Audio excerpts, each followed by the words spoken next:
2026 সালে এসে যদি এই তিস্তা মহাপরিকল্পনা বাস্তবায়ন হয়, তাহলে এই এলাকা সহ আরও বিভিন্ন জায়গায় যে ক্ষতিগ্রস্ত হয়েছে সবগুলা পূরণ হয়ে যায়। তিস্তা মহাপরিকল্পনা কাজটা বাস্তবায়ন করা যেত, তাহলে আমার মনে হয় এই জমিগুলা বের হয়ে যেত। আর একটা জিনিস আপনারা লক্ষ্য করেন, যখন তিস্তা নদীতে পানির প্রয়োজন হয় তখন কিন্তু ভারত তারা পানি বন্ধ করে দেয়। Hello everyone, welcome to my guided by shine চ্যানেলে আপনাকে স্বাগতম। তো আজকের ব্লগ হচ্ছে তিস্তা মহাপরিকল্পনার কিছু গুরুত্বপূর্ণ বিষয় তুলে ধরার চেষ্টা করব।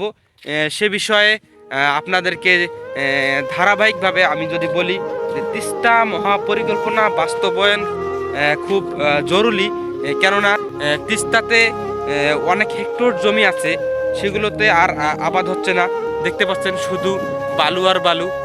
এখান থেকে নদীর এই কিনার থেকে নদীর এই কিনারে 9 কিলো ডিফারেন্ট।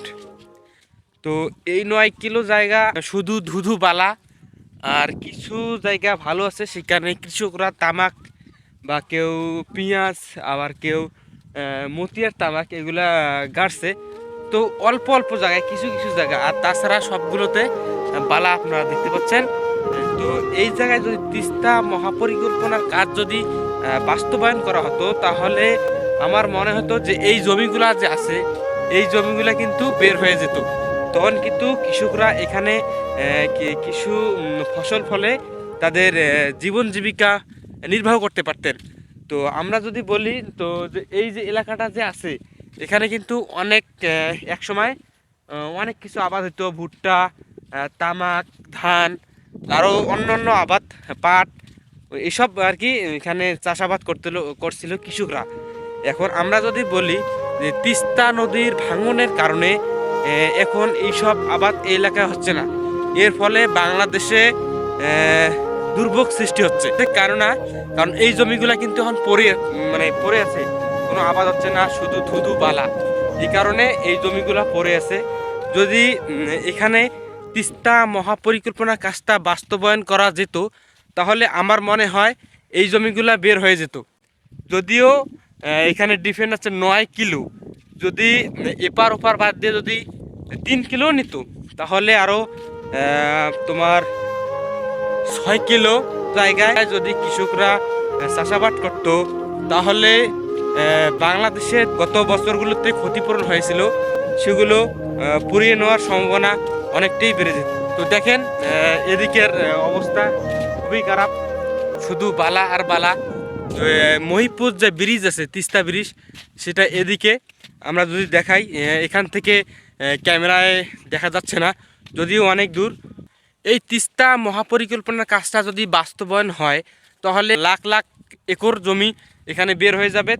যে কৃষকরা যে আবাদ করবে, তাদের এখানে আবাদ করে জীবন জীবিকা নির্বাহ করতে পারবেন। পাশাপাশি এখানে অনেক বাসাবাড়িও করতে পারবেন, যেগুলো যারা এখন যে আশ্রয় কেন্দ্রে বা বিভিন্ন জায়গায় চলে গিয়েছেন, তারা কিন্তু এখানে চলে আসতে পারবে, সুন্দর মতো জীবন জীবিকা নির্বাহ করতে পারবেন।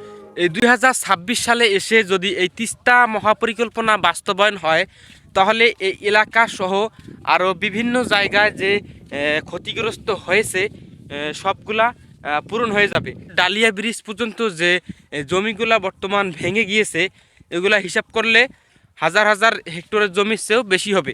এগুলোতে যদি ফসল ফলতো, তাহলে এলাকার উন্নত হতো, দেশের উন্নত হতো, দেশকে অনেক দূর এগিয়ে নিতে পারতো। আর একটা জিনিস আপনারা লক্ষ্য করেন, যখন তিস্তা নদীতে পানির প্রয়োজন হয় তখন কিন্তু ভারত তারা পানি বন্ধ করে দেয়। এর ফলে এখানে বালু ছাড়া আর কিছুই দেখতে পাচ্ছি না। কিছু কিছু জায়গা যেখানে মেয়াদ পড়ছে, পলি মাটি পড়ছে, সেখানে কৃষকরা কিছু তামাক, কেউ বা পেঁয়াজ, কেউ বা আরও অন্যান্য ফসল আবাদ করতেছে। কিন্তু যদি এদিকে এখন যে পানিটা থাকতো, তাহলে কিন্তু এই জমিগুলা ফসল আবাদ করা যেত।